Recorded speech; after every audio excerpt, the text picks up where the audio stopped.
Kendrick Lamar has demonstrated what it's like to go from surviving poverty in the streets of Compton to go on and become one of the largest superstars that the world has ever seen. However, this was not easy, and Kendrick would be forced to adapt to a violent environment where the odds of anyone making it out are extremely low. And when you do, some would even say it could make you a target. However, Kendrick Lamar would be one of the lucky ones, or that's how it may seem.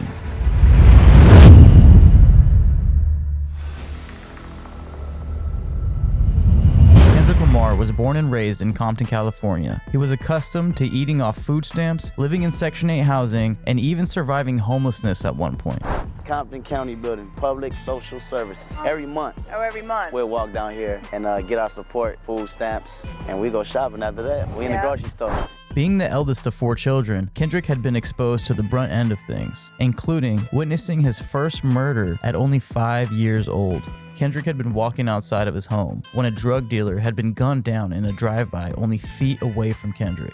At that moment, he knew that these types of incidents would be something he had to get used to. Although Kendrick was raised secular, his grandmother would regularly bring him to church sermons, where he would find himself feeling spiritually unsatisfied. I mean, who can blame him after being surrounded by drugs and violence throughout your childhood? But Kendrick would take a liking to his academic studies while demonstrating accelerated development in grade school. However, once Kendrick hit Centennial High, he had found himself getting caught up with the wrong crowd at times, which led to witnessing more gang violence and police encounters. It was during this time when Kendrick had met Dave Free, and together they would battle rap and record in Dave's garage studio, located at his Hyde Park apartment. It was in this garage studio where Kendrick had started dropping music under the name K-Dot. The local DJ at my school, and I used to have these rap battles during lunch, and my boy Antonio, he was one of the best rappers at the school, and he was telling me that he had a friend that went to Centennial that was the craziest. I was intrigued. I told him, bring him through. I set up a makeshift studio in my house.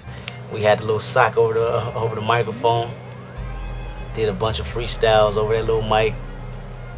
Gave it to his brother that was producing at the time, and built something more than just, people working together. Build a friendship, build a brotherhood. The 16-year-old K-Dot would then go on to drop his debut mixtape, Y.H.N.I.C, or Youngest Head N-Word in Charge, on June 17th, 2003. The lyrics in this tape are much more sinister than the Kendrick that we're used to today. While some reading, try to hold the peace, for I promote violence. Y'all don't rap, y'all make a lot of noise like sirens. And under my sheets, no life, thinking about death. Fucking with me, you might just lose your breath. These lyrics are a clear testament to the survival mentality that Kendrick, just like many others, had been forced to adapt with. It would be a miracle that Kendrick's father, who was a member of the Chicago Gangsta Disciples, would sit Kendrick down for a good talk on how this gang lifestyle always ends badly. After this talk, the 16-year-old Kendrick Lamar would turn his life around, and to confirm this, decided to get baptized. Now, maybe the street life wasn't the only sin that Kendrick had to wash away. Around this time, I guess Kendrick had some issues with his longtime high school sweetheart, Whitney Alford. The two had separated due to infidelity on Kendrick's part, which, I figure it comes with the territory when you're dating a young pop and rap artist, right? Now, Whitney would be the least of his worries at this point because Kendrick's mixtape would be gaining a ton of traction throughout Compton, and even some from major publications. And remember Dave Free? Well, Dave had been working with Anthony Top Dog Tiffith, co-founder of Top Dog Entertainment. We put out this mixtape when I was 16, and Dave was trying to shop it to him. I posed like I could fix his computer because he said the computer needed to be fixed. And the whole time I was playing the music and just taking apart his computer, he started paying more attention to me, and I came over and joined the company, brought Kendrick in, and we just started grinding from there. Dave showed Tiffith the mixtape, Y.H.N.I.C, and Tiffith was blown away. He then asked to meet with Kendrick right away. Shortly after, Kendrick would find himself standing in front of Tiffith and the other co-founder of TDE, Terrence Punch Henderson. Kendrick would freestyle for them and go on for 2 hours. They were clearly impressed and ended up signing Kendrick to TDE in 2005. Kendrick would form a close bond with the other members of the label, J-Rock, Schoolboy Q, and Ab-Soul. These 4 would go on to become the group that we all remember as Black Hippie. We could do an entire video on Black Hippie alone, but we will have to save that for another video. However, Kendrick's solo career career was underway, and he would be seen all over the hood battle rapping and showing the streets what he was made of. Here's a clip of Kendrick battle rapping in the Nickerson Gardens. Shit, I'm on a mission for pay, and you astronaut niggas just crowd in my space. Look, you're not in my atmosphere. You can act like you here, but actually you ain't accurate fucking with this music biz. The industry like, fuck it, let the music be his. No theme park. I'm not trying to amuse you kids. Small shark, Jaws is here, jump in the water. Do we really fuck with President Carter? My reply is that I can't stay away from the bosses. I mean, his talent is undeniable. Now Kendrick, like myself, is a major fan of the movie Training Day with Denzel Washington. So much that he decided to title his next mixtape Training Day, with his opening lyrics as followed: "Everybody wanna know why my game plan's so strong? Cause I ain't gotta think with a light bulb on. N-word, I eat, sleep, and shit rap. I never relax. Been a busybody since I was born." Kendrick was 18 years old at the time of this release and had a clear message on the front of the mixtape artwork reading, "In the next 26 tracks, you will learn about the streets," which gave fans a very straight outta Compton vibe, where Dr. Dre would say, "You are about to witness the power of street knowledge." Little did Kendrick know at the time, but his name and Dr. Dre would become synonymous in the near future. But let's not get too ahead of ourselves here. Kendrick would then drop a collaboration tape with TDE member J-Rock titled No Sleep Till NYC, which of course is a tribute to the classic No Sleep in Brooklyn by the Beastie Boys. We would get a window into what Kendrick was like during this time in this interview, which in my opinion is a testament to his selflessness as well. Me and J-Rock, we separate ourselves from everybody. I say, just bringing the pure form of artistry to the music game. You know, everybody is said they own genres of rap, gangster rap, you know, happy rap, you know, commercial. We doing everything, you know what I'm saying? We ain't one-dimensional, you know what I'm saying? So you can't put no label or no title on us. We just being true to ourselves and expressing ourselves on these records. The Kendrick that you see in this interview would never be the same again after he would get one of the largest cosigns of his career. The one and only Lil Wayne had this to say about Kendrick's music. What you already know. K-Dot. The homie K-Dot, he crazy too. Yeah. What they down? I co-signed the AM. Shout out to my homie J-Rock, tell my little nigga right there. Nigga, was the homie, I'm telling you. The homie, I co-signed it. This moment would change Kendrick's life forever. And you know he had to use the Lil Wayne soundbite as the intro for Kendrick's next mixtape titled C4, which is a tribute to Lil Wayne's The Carter 3 on January 30th, 2009. I also want to emphasize how much love J-Rock had been receiving by the entire industry at this point and would take every opportunity he got to put Kendrick in position. Like you see in this clip with J-Rock, Kendrick, and the late Nipsey Hussle freestyling on Shade 45 Radio. Me and K-Dot, Watson, Hub City, you know I keep this in me. Yeah, you know who rolling with me. I got Nipsey's from 60. Yeah. We get it down like that. It's real tough. Look, come on. Ask you so fake. You sell a nigga dreams, or do you stand on what you say? When they ask you where you from, you bite your lip and hesitate. Backpack raps with gats in it. Don't get your cat peeled by the black menace. K-Dot thoroughbred. Move like a militant soldier. On point like a pyramid. Forced to be reckoned with. Fuck with the best shit. Like the strongest manure. I'm ready when you are. This is it. I'm in the hood thugging up all day. Fuck 'em up all day. Like a nympho. I been dope since S-Curl Wave. J-Rock was also opening for The Game on his LAX tour. And you guessed it, Jay decided to bring Kendrick along with. 30 cities in 30 days, Kendrick was about to get his first dose of what the tour life was like. Now, wrapping up 2009, Kendrick seems to be developing as an artist, performer, and most of all as an individual. He would decide to show the world his growth by changing his name from K-Dot to simply his government name, Kendrick Lamar. Kendrick would explain in this interview the reason for the name change. Why the name change from K-Dot to Kendrick Lamar? Nigga just felt like I need people to know my story. Basically, I mean, I came in it, the whole shit just wanted to rap. If you heard all the mixtapes or whatnot, you know I'm just rapping, I'm just spitting all bars. I'm mature now. I wanna let people know that I'm an actual artist who does music. And why not start, if you wanna know who I am as a person first, then get into the music, why not start with my real name? So that's why I did the whole change. It was epiphany one morning. I woke up, I felt like these people need to know who I am, not just a person out here rapping like every other person in the world, you know what I mean? So, is K-Dot dead? Is K-Dot dead? K-Dot ain't dead. You still hear them elements up in there where I just spaz out all on the motherfucking track. Kendrick wanted to leave K-Dot in 2009 and start fresh while dropping his EP titled, as you probably guessed it, Kendrick Lamar, December 31st, 2009. Kendrick wants to make it clear to the world that he is doing his best to separate himself from the street politics and stay in a creative state. Nigga just wrote the raps, man, and try to be as creative as possible. That's all I can do, man, is just work on the art form and everything. You know what I mean? Try to stay as far away from the politics as possible. And just continue to perfect the craft. That's what I will continue to do. Yeah, Kendrick Lamar EP. Appreciate everybody for downloading that motherfucker within these past 3 hours. Only been out 3 hours, 3 hours and 30 minutes. So I'm looking, it's 3:30 right now. So I really appreciate that, man. A lot of great feedback on that. His creative ability is a testament to his wide range of interests in art. Kendrick even pays tribute to Dash Snow on The Heart Part 2, and he talks about admiring Dash's ability to do what he wanted to do and considered him an artistic genius. Your song The Heart Part 2, you have a clip of the Dash Snow interview in the beginning. What made this particular interview that stood out for you, and do you have a certain method, like finding clips like that for your songs? Dash Snow, it was just about me finding out who this legend is, in my eyes. Dash Snow. This is a person that said fuck all the rules. You know what I mean? A friend told me about him. I looked him up, you know what I mean, a while back. And me just studying him and seeing how he just did what he felt and had no limitations on what the laws, I mean, he said fuck laws, fuck rules, and just did what he wanted to do. That shit just genius to me.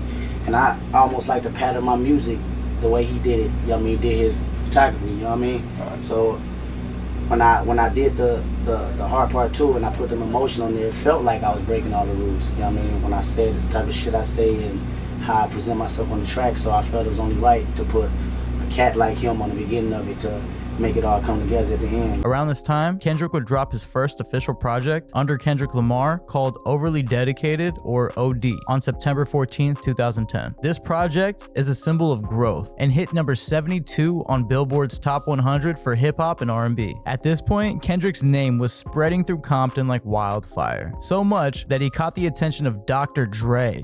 It seems that Tech 9 had pulled Dr. Dre aside and showed him Kendrick's new drop. I'm looking forward to working with this new kid out of Compton, Kendrick Lamar. You know, I've seen him on YouTube, and I'm excited about meeting him. Last week, you were in the studio with a good doctor. Yes, sir. Tell us a little bit about that. What was it like the first time you heard he wanted to work with you? Oh, man, it was a shock. You know what I mean? People, he said it over the radio, right? I was in this very studio, but my phone was on silent. It's crazy because I'm frustrated like a motherfucker. I couldn't get this last bar off. You know what I mean? So I walk out. See my phone, I got 30 missed calls. It was early in the morning, radio show, Power 106, 7 in the morning. And text message saying, Dre shouted you out. I'm like, whoa. Next call I picked up, heard that Dre, good doctor, said my name on the motherfucking air, man. And I was like, this shit is real. You know what I'm saying? Because me coming up in Compton, you know what I mean, that was like a motherfucking god. You dig what I'm saying?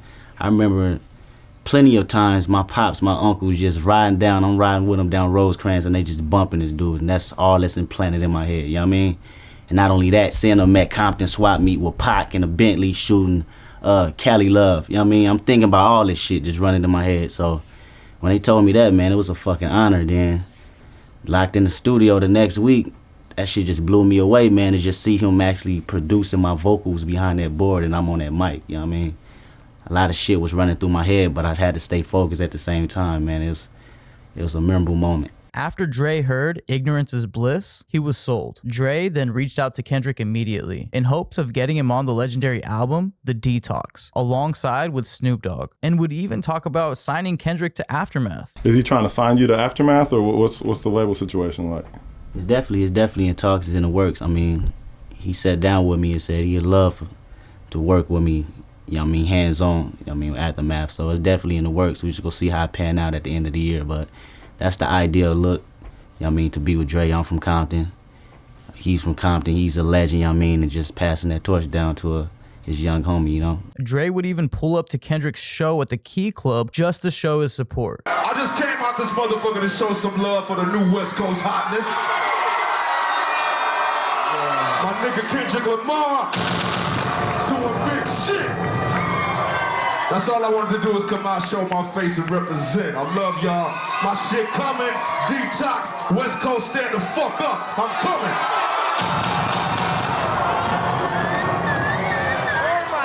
It was all a motherfucking dream. Love y'all. Now, this momentum guaranteed Kendrick a spot on the XXL freshman list. He was well on his way to becoming a music phenomenon, and the rumors were going around that he was dating Nitty Scott after they collaborated on a track Flower Child together. Nitty would praise Kendrick for his creativity and ability to pull new sounds out of her.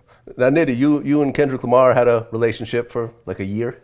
Yeah, we had a little thing. That's the homie though. You know, in terms of hip hop and lyrics wise, do you think that did the two of you ever collaborate, or did you learn from each other that way? Yeah, absolutely. We have a record called Flower Child, which is like a fan favorite of mine, and it was amazing working on that. I think it was really easy. It made sense, you know what I'm saying? Just what he represents, what I represent, him being a black hippie and me being on my Flower Child stuff. I think, you know, we just spoke to the same people, you know, in a way. So, absolutely. Like, artist-wise, what do you think you learned from working with him? I would say to, like, not be afraid to, like, do something that is, like, weird, or, you know, to just, like, kind of go left and be a little eccentric with it sometimes, because that can be that one little sound you made or something that you'll have, you know, a crowd of 30,000 people just chanting it back to you. It's like, so just kind of like, he would go off and do little weirdo things sometimes. And for me, that was dope to see, just not really having like rules as to like what you can and can't do, but just letting the creativity go. It seems like those Dr. Dre studio sessions were really paying off in more ways than one, huh? Now, he would continue to keep the fans happy after dropping Section 80 on July 2nd, 2011. This project is where Kendrick's fan base has seen the most growth overall, while charting at number 113 on Billboard's Top 200 and eventually going certified gold. Now, this has got to be one of my favorite albums of all time. On August 19th, 2011, Kendrick would find himself in tears after The Game and Snoop Dogg would pop out to his show at what was formerly known as the Music Box in Hollywood, California. Great at what you do. You ain't good at what you do. You great at what you do. And the people out here, they represent and they showing you that. I'm gonna say this and I'm gonna mean this. Nigga, you got the torch, nigga. You better run with that. You better run with it, nigga, because it's yours.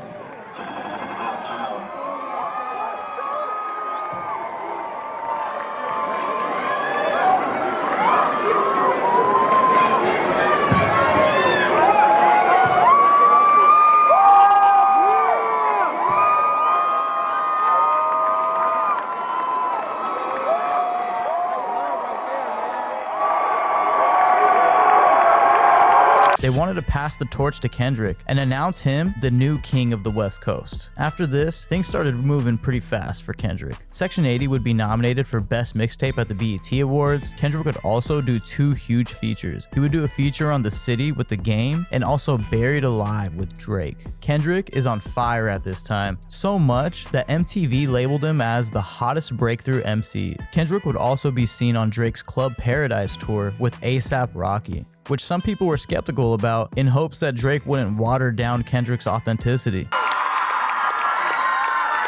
Like I said, this is my brother A$AP Rocky, this is my brother Kendrick Lamar, this is my brother Chasing Cash. We all ask you just one favor. Y'all keep working on being the beautiful people that you are, and we're gonna keep giving you this music that you love so much. In San Diego, thank you for one of the greatest nights of our lives, and until the next time we see you, take care!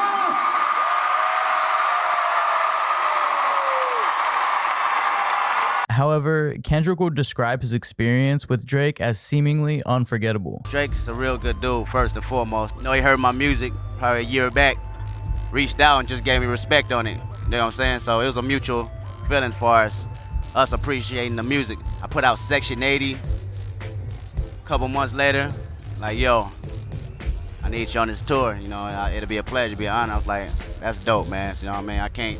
I can't back down from that, you know, to expand my music to a crowd that haven't heard it before. I know it's 15,000 people out there. I'm used to 2,000. I'm finna work. I'm finna get at least 100 of these folks, you know, to understand what Kendrick Lamar was, man. And it was fun, man. We had a great bond on there, man. A$AP Rocky did his thing. Just a bunch of young cats, man, spreading good music, man. So That's a ball. Now, with all this hype coming to a head, Kendrick would officially sign to Interscope and Aftermath as a joint distribution deal alongside with his label TDE being the prime beneficiary. To make things official, Dr. Dre and Kendrick would drop their first commercial single titled The Recipe. Now, without skipping a beat, Kendrick would release his first leading single, Swimming Pools, on July 31st, 2012, which would peak at number 17 on Billboard's Top 100. Now, no matter how big Kendrick seemed to get, he would always seem to stay grounded and find his way to a hood rat's house when he would touch down in Compton. I want to go back, make sure I always go back to a few hood rats' house.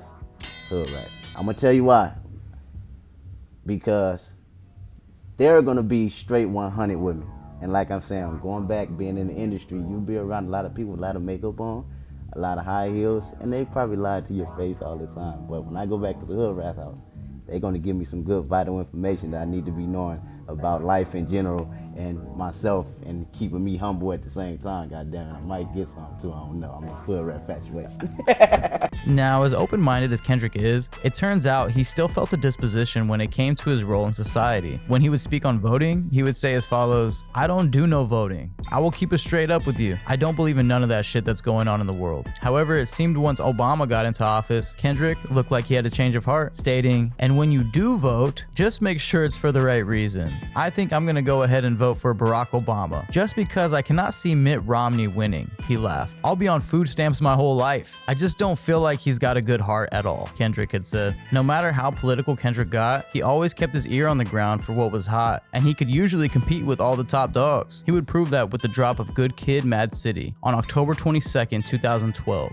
which would chart number 2 on Billboard, just under the big dog herself, Taylor Swift. Shortly after that, Kendrick would hit number 10 on Billboard for his feature on Fucking Problems by A$AP Rocky. Kendrick would then go on his first world tour for Good Kid, Mad City. 30 countries in 4 months to begin departure on May 5th, 2013. Seem like the whole city go against me. Every time I'm in the street, I hear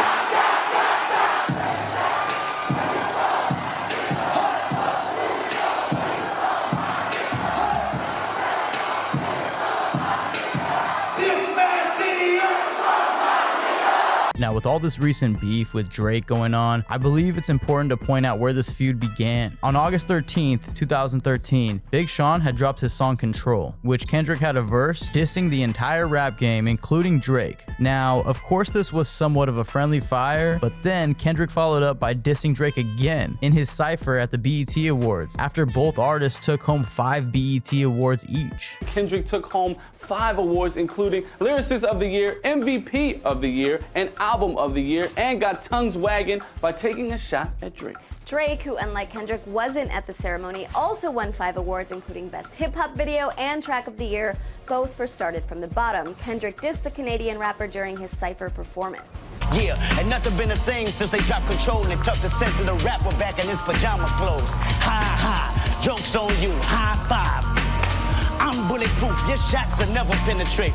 Pin a tail on a donkey, boy, you benefit. Clearly, this is some deep-rooted competition we are experiencing here. While still on tour, it turns out that Kanye, or Ye as we say, was about to start his 3-month Yeezus tour, set for September 6th, 2013. Kendrick would decide to go open for Kanye during his tour, despite the TDE team disagreeing with this decision. We all know Ye is not one to take no for an answer. When asked why TDE didn't want Kendrick to go on this tour, they responded that Kendrick was already so busy with the Good Kid, Mad City tour that any spare time he had should be spent recording new music. Ye decided that he would give Kendrick his own custom tour bus with a recording studio inside. And instead of making Kendrick an opener, Ye wanted Kendrick to be portrayed as an additional headliner, which Kendrick responded, "It was dope to have an actual headliner of the show. Want my show to be just as good as his." Now, this wouldn't be the last time that TDE would have negative things to say about future collaborations with Kendrick, including when GQ covered Kendrick as Man of the Year. Tiffeth of TDE accused GQ of using racial overtones. Tiffeth says, "The racial overtones immediately reminded everyone of a time in hip-hop that was destroyed by violence, resulting in the loss of 2 of our biggest stars. We would expect more from a publication with the stature and reputation that GQ has. While we think it's a tremendous honor to be named as one of the Men of the Year, these lazy comparisons and offensive suggestions are something we won't tolerate," he finished. "Our reputation, work ethic, and product is something that we guard with our lives. GQ would respond to Tiffeth and even comparing him to Suge Knight, saying, Kendrick Lamar is one of the most talented new musicians to arrive on the scene in years. That's the reason we chose to celebrate him. Wrote an incredibly positive article declaring him the next king of rap and gave him our highest honor, putting him on the cover of our Men of the Year issue. I'm not sure how you can spin that into a bad thing, and I encourage anyone interested to read the story and see for themselves. We were mystified and sorely disappointed by Top Dawg's decision to pull him at last minute from the performance he had promised to give. The real shame is that people were deprived of the joy of seeing Kendrick perform live. I'm still a huge fan,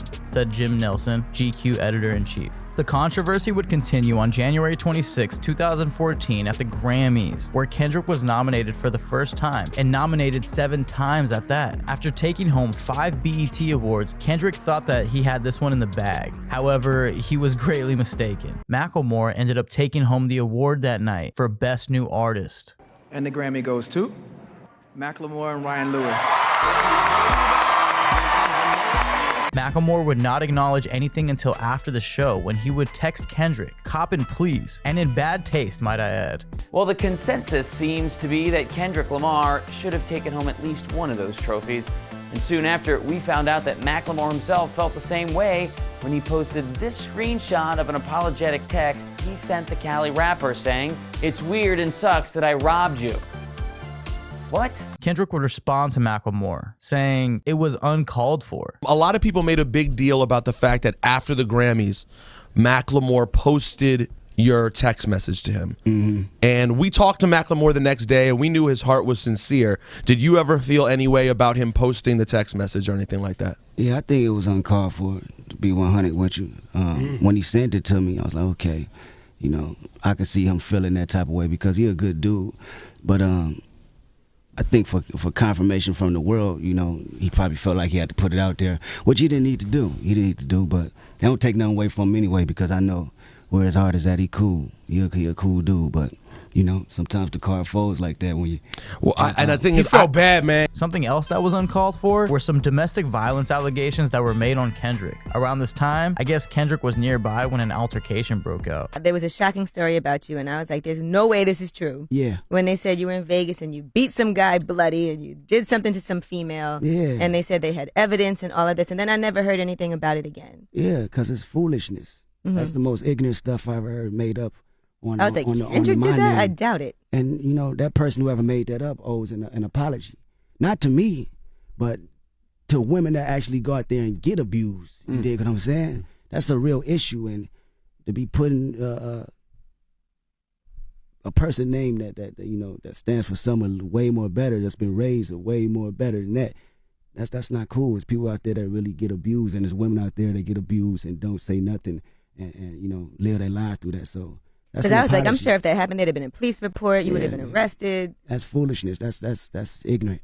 This story would soon be forgotten. However, Drake did try to use these allegations against Kendrick in their recent beef as well, which was also clearly a reach. Kendrick would finish his world tour and come back to winning a Grammy the following year for his leading single, I, and would continue to win at least one Grammy almost every year after this point. This man is clearly a living legend. The following month, Kendrick would drop To Pimp a Butterfly, which hits #1 on Billboard, and having already won a Grammy for the single I. And lastly, Kendrick breaks the Spotify record with 9.6 million streams in a day. Following this, the Billboard rivals, Kendrick and Taylor Swift, would come together and chart #1 with their collab single, Bad Blood. With his career moving faster than ever, Kendrick felt that it was time to get serious about his life. And at this time, he decided to ask Whitney Alford to marry him. TDE as a whole at this point has made a huge impact in the culture and the communities that they came from. And that is how the annual TDE toy drive began in the Nickerson Gardens. Kendrick's goodwill is just as much a part of his story as the music. After he meets with President Obama for a PSA on his new mentorship program. Then, on March 4th, 2016, Kendrick would drop a surprise 8-track project titled Untitled and Unmastered, which was seemingly an emergency release at the request of LeBron James himself.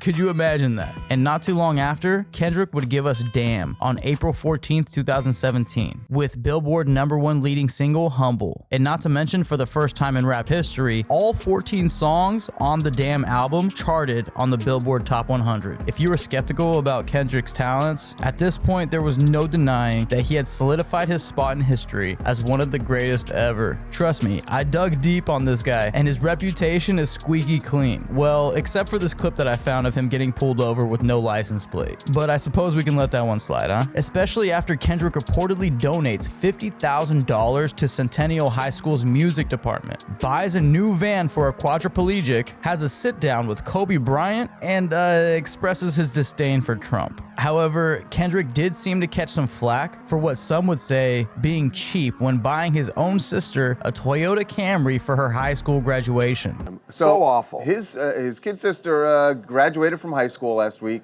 and Kendrick, being a wonderful brother, said, "I'm going to give you a gift, a brand new car.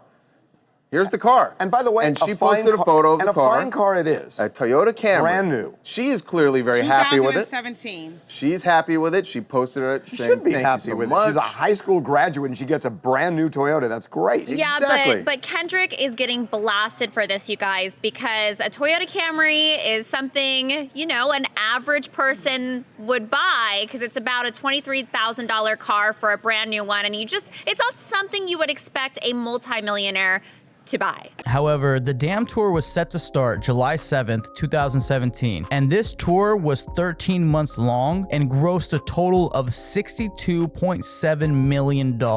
It was clear that Kendrick Lamar is hip-hop's golden child, and with his publishing deal set to expire soon, the bidding war began, with deals offered around $23 and $24 million. Adding even more value at this time, Kendrick was nominated for 7 Grammys and won 5 total on January 28th, 2018, and also wins the Pulitzer Prize. Damn, Kendrick Lamar. It's special, man. However, this heroic arc would take a halt when Kendrick was accused of publicly humiliating a female fan at one of his tour stops. Kendrick had called this young girl on stage and asked her to sing his lyrics, which had the N-word in them. Now, after she says the N-word a few times, the vibes seem to change a bit.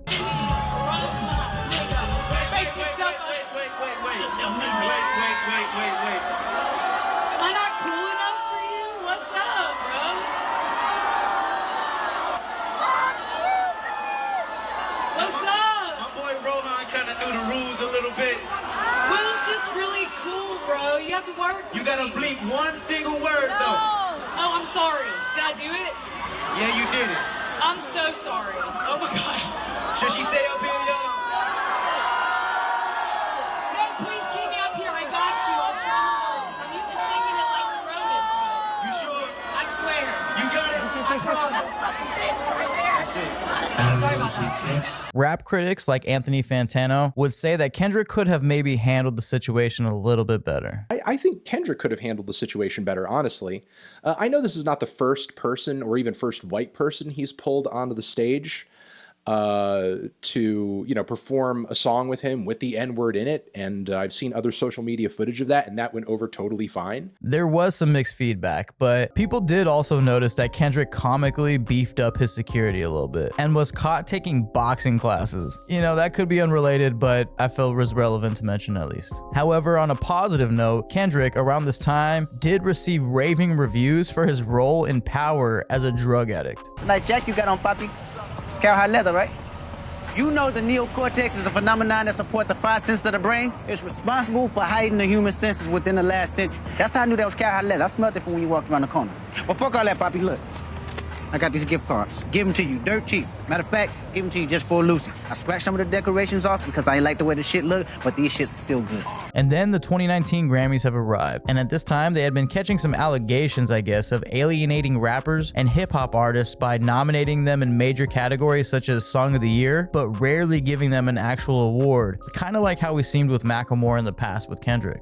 So Kendrick, along with other artists like Drake and Childish Gambino, opted out of performing for the Grammys, even even despite being nominated, and Kendrick actually still winning. With all of this going on and COVID finally hitting in 2020, Kendrick would take about 2 years off, with the only times of us seeing him out would be marching in protest with BLM for George Floyd and Breonna Taylor, and another time was when he featured on his cousin Baby Keem's track Family Ties. On February 13th, 2022, Kendrick would make his first appearance back after 2 years on the Super Bowl halftime show stage. Now, what a way to come back, right? Some would even argue that this was the best halftime show in Super Bowl history. I mean, considering it even won an Emmy for the performance alone. Kendrick would also follow up with visuals to The Heart Part 5, where he transitions his face through a bunch of late legends like Nipsey, Kobe, and more. Then, on May 13th, 2022, Kendrick drops Mr. Morale and the Big Steppers, which again, every song on this project also charted on the Billboard Top 100. I mean, the tour was 21 months long and grossed a whopping $110.9 million.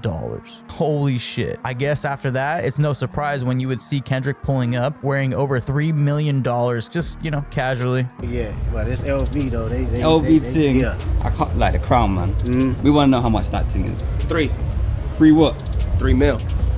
Now, if you made it this far in the video, you're a legend. And not to mention, you probably know what happens next for Kendrick. On March 21st, 2024, Kendrick dropped a track with Future titled Like That, which was a response to J. Cole saying that him, Drake, and Kendrick were the big three of rap. Kendrick rejected their idea of the big three and said it's just Big Me, and this all sparked one of the largest beefs in hip-hop history. J. Cole then came after Kendrick with the track 7 Minute Drill, which Cole quickly recanted his diss live at one of his shows only 2 days later.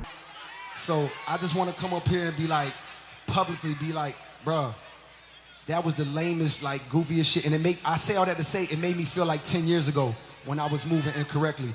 And I pray that God aligned me back up on my purpose and on my path. You know what I mean? I pray that my nigga really didn't feel no way. And if he did, my nigga, I got my chin out. Take your best shot, I'm gonna take that shit on the chin, boy. Do what you do.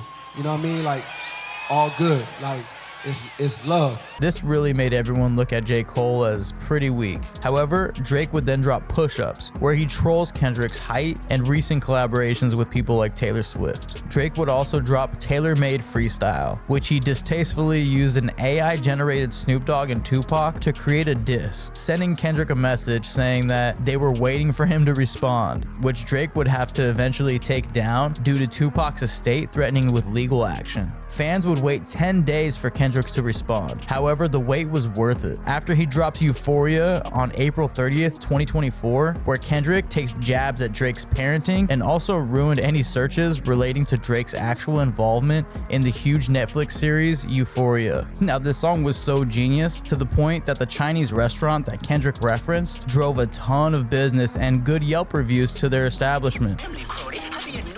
There you go. That's right. I'm trying to learn how to sing the song now. Johnny Liu is the owner of New Ho King in Chinatown.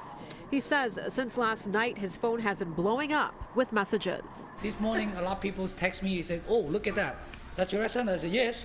And they said, "Oh, look at that. Look at the song." I be at New Ho King getting fried rice with a dip sauce and a blammy, Crody. He said, "Good food and maybe the fried rice get more rice. The chef gonna be busy." Kendrick would then drop 616 in LA shortly after, which there's some speculation as to what the actual title means, but it was a clear message to Drake that he should not trust the people on his team. Drake had responded the same day with Family Matters, where Drake addresses Kendrick calling him a bad father and accuses Kendrick of getting Tupac's estate to get the song taken down. Worst of all, Drake accuses Kendrick of domestic violence. Almost immediately, Kendrick drops his response to Drake, titled Meet the Grams, where Kendrick accuses Drake of hiding a secret daughter, which Drake denies even though he was exposed in the past of hiding his son Adonis from the world. Kendrick then gets surgical with the pen, writing as if he was speaking directly to Drake's parents and other family members on how basically Kendrick is sorry that Drake exists because we all know how much of a shitty person he is, I guess. And then, what seems to be the final nail in the coffin for Drake, Kendrick drops Not Like Us, where Kendrick makes some heavy claims about Drake being a pedophile. After these references, old clips of Drake and a 13-year-old Millie Bobby Brown from Stranger Things had resurfaced. Now, Millie met Drake when she was 13 years old and Drake was 31.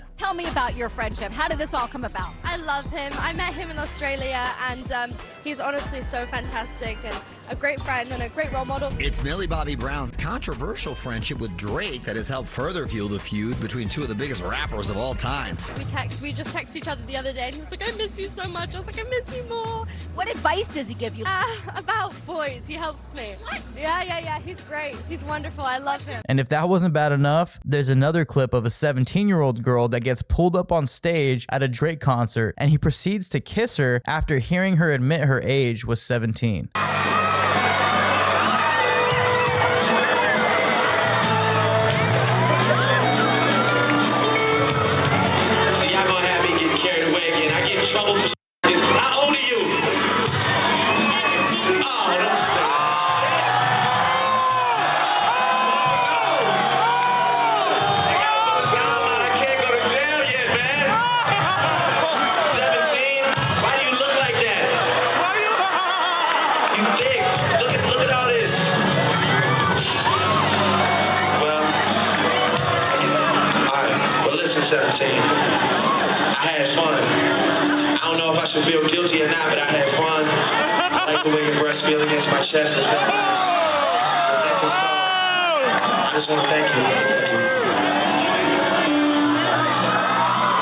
Now, some are arguing that they are in Canada, and I guess the age of consent is 17, but I don't know. In my opinion, this feels extremely wrong anyways. Drake would respond by dropping The Heart Part 6, but you haven't really heard much about it because these allegations have really flooded the internet, and not to mention, Kendrick's Not Like Us is currently #1 on Billboard Top 100, where it seems that Kendrick will be living for quite some time. Now, Kendrick has accomplished so much, and I only hope that my coverage did his greatness justice, and I know we all look forward to seeing what his next move will be.